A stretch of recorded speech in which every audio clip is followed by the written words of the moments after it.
Grain markets have been pretty volatile lately. Now, starting with wheat, what has been going on in the markets? Well, you go back last week, we had a 40-cent decline in wheat prices. Medford prices dropped from $7.17 down to $6.77.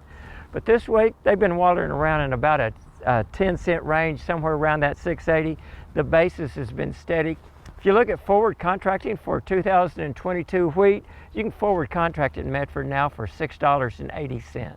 What about corn and sorghum prices? Well, they've also been volatile. And you go back last week, corn prices fell from $5.58 to $5.21.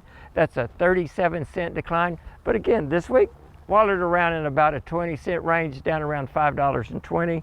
Sorghum follows corn prices at Medford from $6.13 down to $5.50. This week, the price is $5.50 to $5.55. Just not much happening there. And what about soybeans and cotton? Well, they're a little different than the corn and the wheat. Soybeans, they knocked off 80 cents off the market on the last couple of weeks, from $13 to $12.20, but put on another 40 cents this week, so they recovered a little bit. They're back to about $12.60. Cotton got up to 95 cents last week. It went down to 93. It's wallowed 93, 94 now. And canola, if you're looking at forward contracting canola for harvest delivery of next year, 22, $11.40. That's a pretty good canola price. What's causing the increase there? Well, low production this year. With the drought in the northern United States and Canada, we're losing that crop. The European canola crop, which is the major area for producing canola, they're having problems with the crop. And so it's just lack of supply with canola. And it's next year before we'll get any more canola. And so prices are going to remain relatively high.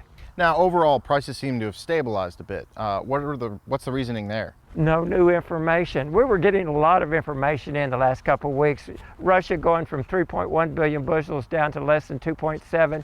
European Union rain going on there in France, Germany. German crop down around 4%.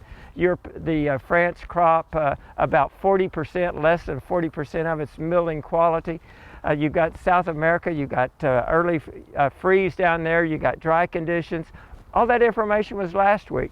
This week, not much has changed. So from here, where are prices expected to go, up or down?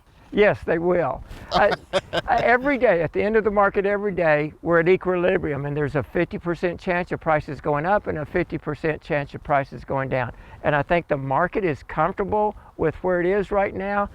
There's going to be some things happening relatively soon in the corn market, because once that corn starts hitting the scales, the crop tours had corn production above USDA, so we'll see how that works out. So things can happen pretty fast in corn and in beans. With wheat, I think it's a little more stable. So it's really just a waiting game at this point. It's a flip of the coin. All right, well, thank you very much, Kim. Dr. Kim Anderson, Grain Marketing Specialist here at Oklahoma State University.